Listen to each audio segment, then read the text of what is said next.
Alright, what's up guys? So, I did not plan to make this video, but I was just reading this book, Operating Manual for Spaceship Earth by Buckminster Fuller.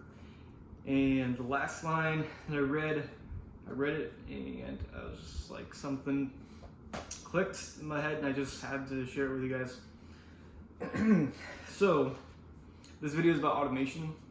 So essentially we see a rise in, it's essentially about automation, but it's about suicide and mental health. So anyways, so the rise in suicide rates have been increasing for both men and women, but mainly for men, or there is more of an increase for men. And I've been trying to figure out the reason why for this. And I've kind of, up until now, I kind of concluded that it was the lack of purpose and lack of identity that people have in society today, which I still think is true, but it doesn't go to the depth that Mr. Fuller goes to in this book. And I really just want to, I'm gonna back up and explain the purpose and identity thing. So for guys, there is a difference for our purpose and identity in living in life versus women. And I don't think it's controversial to say that, to be honest. I just think it's reality. We're complementary in our purposes. We complete each other, as people say. But anyways, so guys kind of need a thing to do.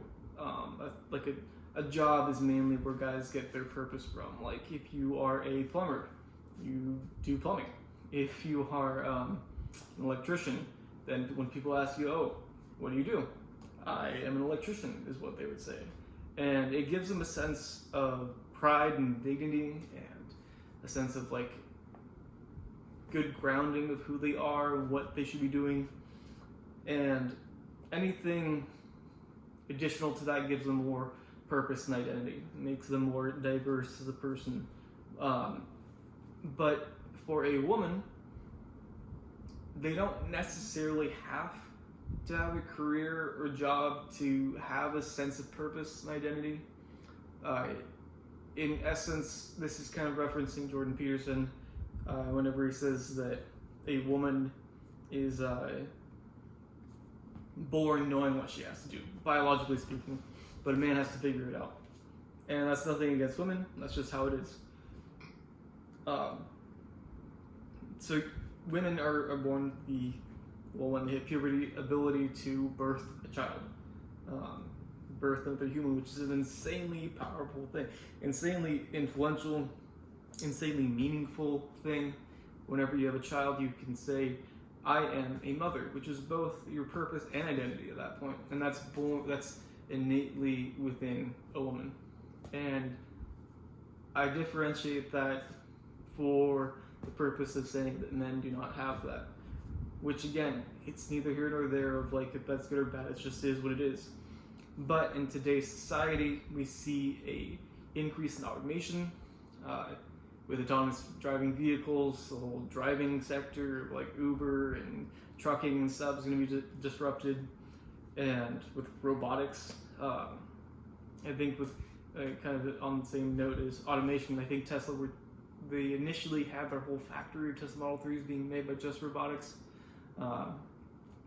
But yeah, so people are maybe not worried on like a daily basis, but you see this in the South where the opioid crisis happened, where automation was taking away a lot of factory jobs, or I should just say decreased labor costs. So the incentive for companies to move away from employing the Southerners for factory jobs and agriculture, or maybe not agriculture, I'm not too sure about that, but definitely industrial factory jobs. And so Buckminster Fuller is talking about this in this book, and this book was published in 1969? Yeah, 69. And even then it was a concern. Technology and stuff really ramping up after World War II.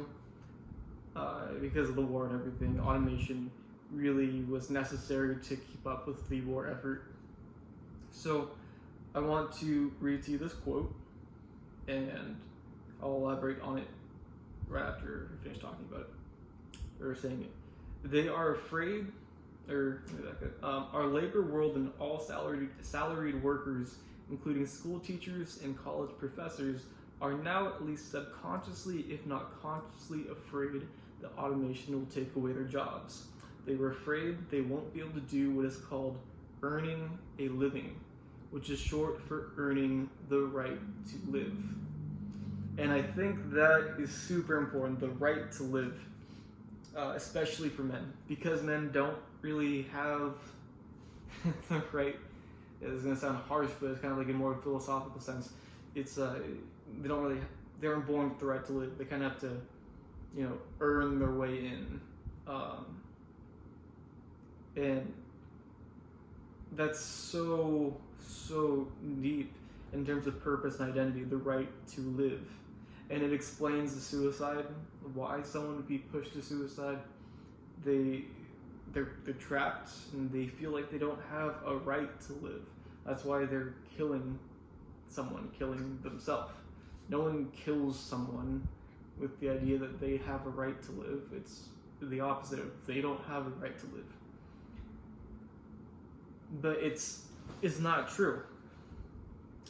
After World War II, when a lot of men came back to their jobs being taken by automation, this book, just before I read this, was talking about the GI Bill and how it was instated to get the military men into colleges so they could learn new ways to earn the right to live.